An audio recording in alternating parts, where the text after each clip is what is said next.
constitutional values and long-term national interests. In a nation as diverse as Ghana, ethically, religiously, regionally, and socio-economically, centrist governance is not merely a philosophical preference. It is a practical necessity.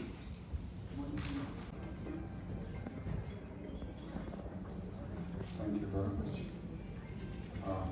Right Honorable Second Deputy Speaker, Clerk of Parliament, my colleague, the Minority Leader, colleague members of Parliament who are here, the media. This indeed is a momentous occasion. The ninth Parliament has indeed built on the many gains of the previous Parliament of the Fourth Republic, and I'm very happy to be part of such great additions to our country's democracy.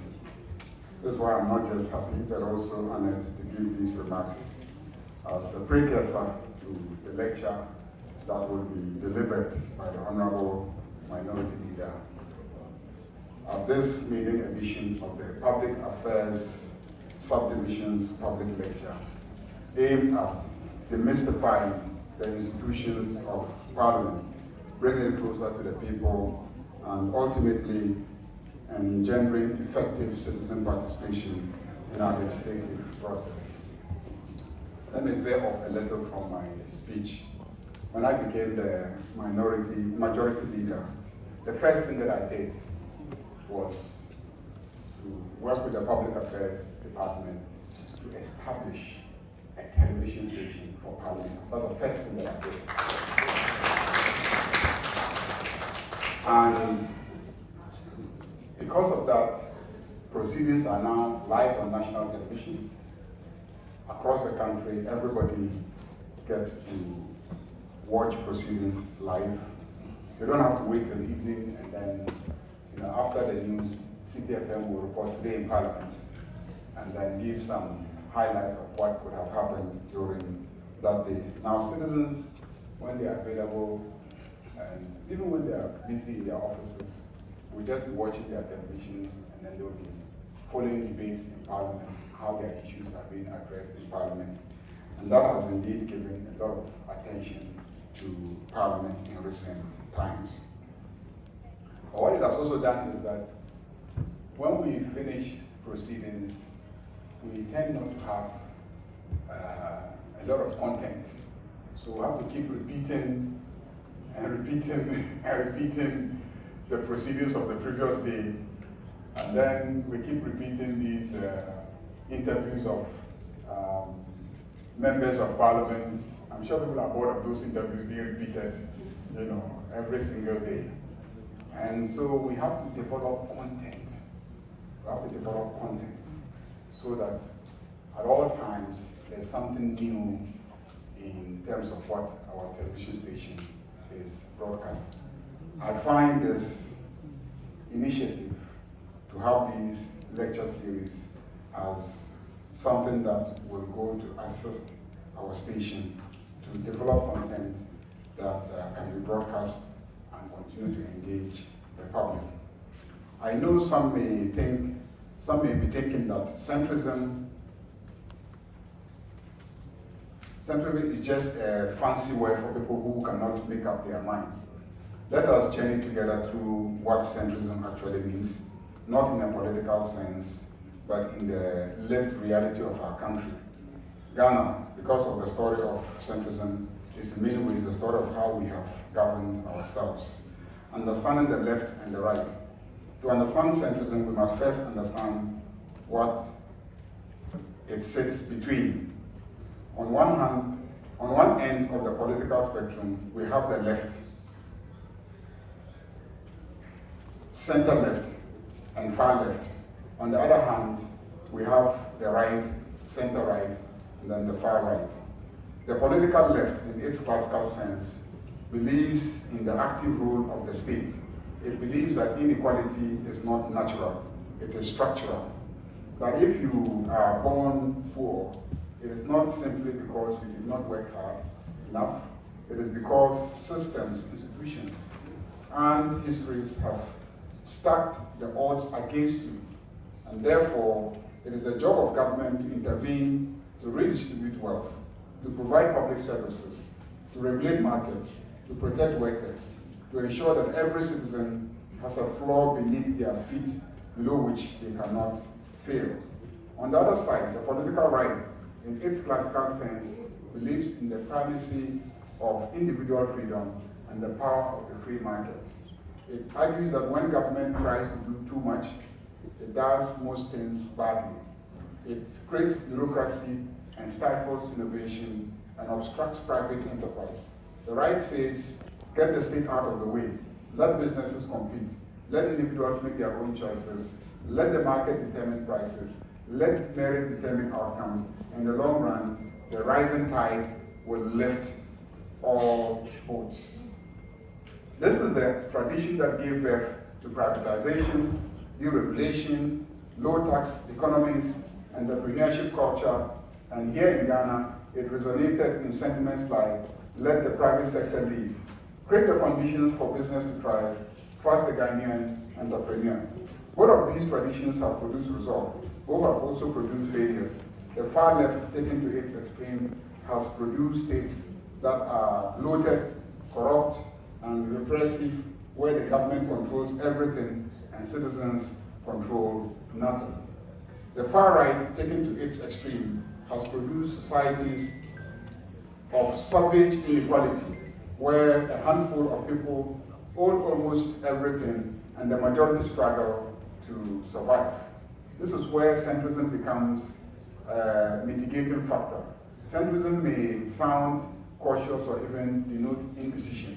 After all, political ideologies conventionally must pander to either the left or the right.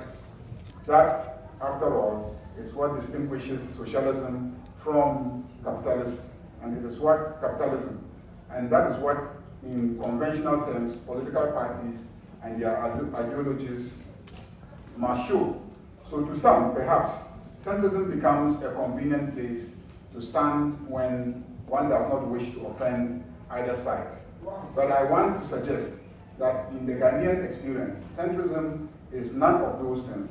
True centrism is the deliberate principled decision to draw from both traditions, to take what works from the left and what works from the right, and to apply them not based on ideology, but based on evidence, context, and the actual needs of the people.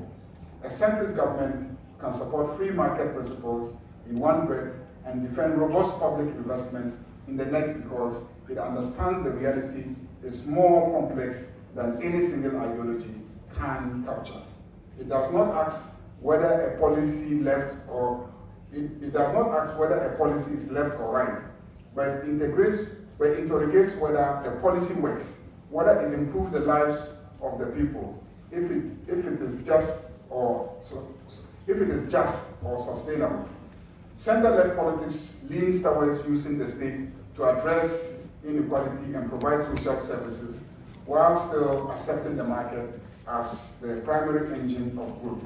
Center-right politics leans towards trusting the market and limiting government interventions, while accepting that some regulations and some social provision is necessary. These two center positions, center-left and center-right, are closer to each other than their fringes would have you believe. And in many of the world's most successful democracies, governance alternates between these two centrist poles. The result is stability, growth, and progress. Now, what has been the Ghanaian experience of centrism?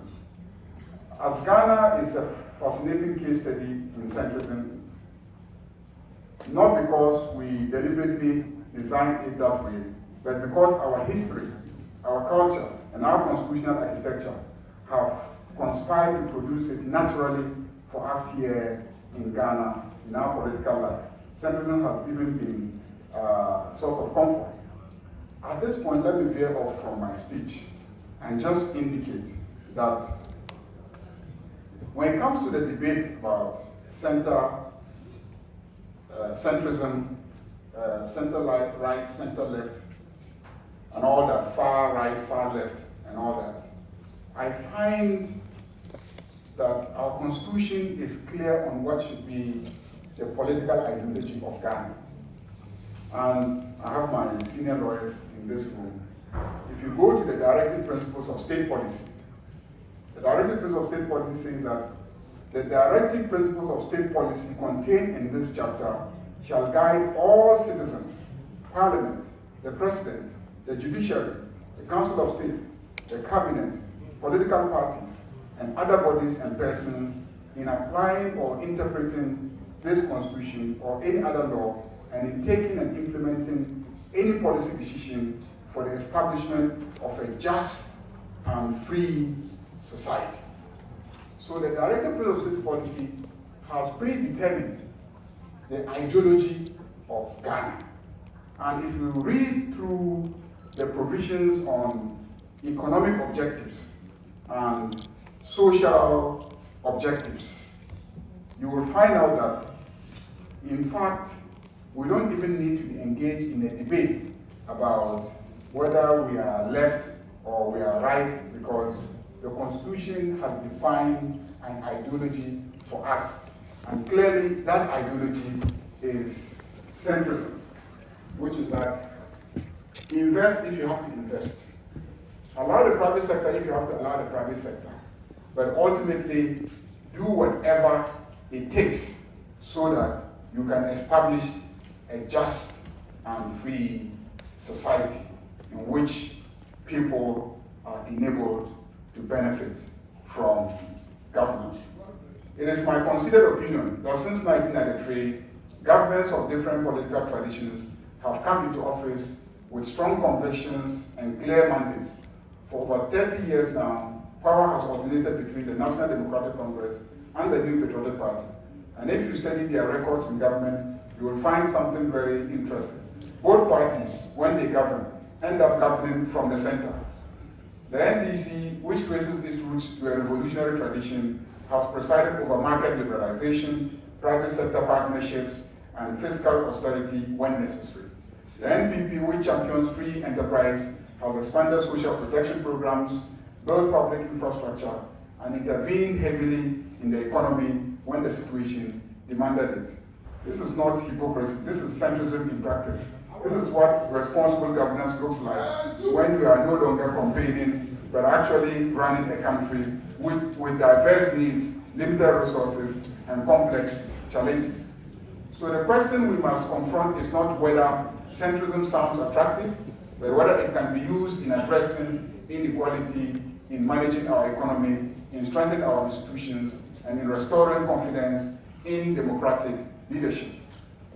In the Ghanaian context, I believe the answer lies first in our constitution. 1992 Constitution is not an ideological document. It does not belong to the left or the right. It is a carefully negotiated framework shaped by history, restraint, and hard experience. It disperses power, protects rights, and insists on accountability. That constitutional design is centrist in the most serious sense. And I read the Directive Principle of State Policy to you, and I challenge everybody that we are not allowed to either be left or right if we seek to run this country under this constitution. And you are now earning only 2,000 and a little bit above 2,000 from the world market price. It is not stubbornness that should determine. It's pragmatism, reality, and centrism that should determine. You have to be honest with the people and tell them that you are not able to pay them that price because the world market price dictates that you should earn less than what we originally promised you. So that is what it is. It is prepared. It is prepared to redistribute when justice requires it. It is prepared to regulate when the public interest demands it. Thank you to the majority leader, the Honorable Mahama Ayariga. I wish I had the power to ask whether or not the fantastic cocoa calculation was also part of the statement admitted. But I do not have that power, so I will not go there. Honorable members, distinguished guests, we